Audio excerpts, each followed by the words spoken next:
రవ్వ లడ్డు, బొంబాయి రవ్వ, పంచదార. ఎలా వేయాలి? ఫస్ట్ ఏం కలపాలి? ఫస్ట్ బొంబాయి రవ్వ తెచ్చుకుని ఫ్రై చేయాలి. బొంబాయి రవ్వ ఎంత కేజీ?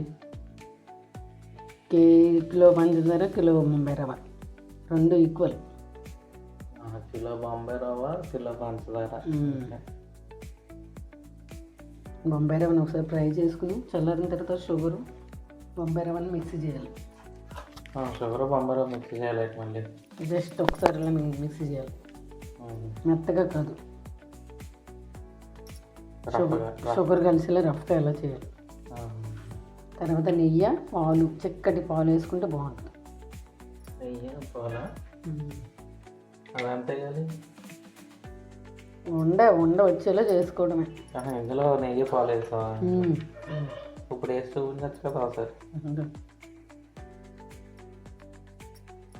చల్లారిపోతే రావు. చల్లారిపోతే ఉండలేవా? వేడివేడిగా చేసుకోవాలి.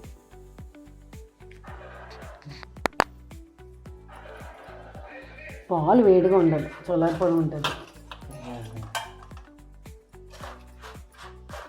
రవ్వ తీసుకొని అందులో ఒక గరిటె పాలు.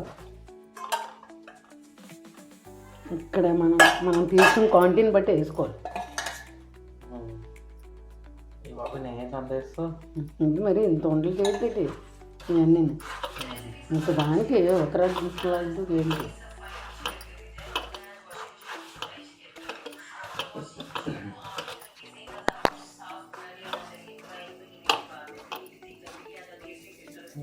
నెయ్యి మళ్ళీ ఎక్కడి వరకు వచ్చేస్తుంది. చాలా ఇంకెళ్ళు అయిపోయింది కదా. నెయ్యి నువ్వు మనం చేస్తుందేనా? బయట కొన్నది కాదు. ఇంట్లో నెయ్యి అంటే టేస్ట్ బాగుంటుంది బయట నెయ్యి కంటే. అది చెప్పు. మనం ఓన్గా చేసిన నెయ్యి అయితే టేస్ట్ ఎక్కువ ఉంటుంది. బయట నెయ్యి అంటే డూప్లికేట్ కలుస్తుంది కాబట్టి అంత బాగుండవు. ఫ్రెష్గా తింటే చాలా టేస్ట్ ఉంటాయి. వంటలు తయారు చేయడం ఎలాగే? ఇలా చేసుకోవడం ఏం చేస్తావు? అదే చేస్తే ఎలా చేయాలని కొంచెం రవ్వ ఇలా తీసుకోండి, ఇలా పెట్టండి. మామూలుగా చెప్పు. దీని మీద కొంచెం జీడిపప్పు, కిస్మిస్ పెట్టాలి. పెట్టాక మరి విడిపోతుంది కదా. నేను ఎలా ప్రెస్ చేస్తాను చూడండి. ఇలాగ జస్ట్ నాకు చెప్పి నేను అడుగుతుంటే ఇలా ప్రెస్ చేసుకుంటూ చేసుకోవడమే. అయిపోయింది.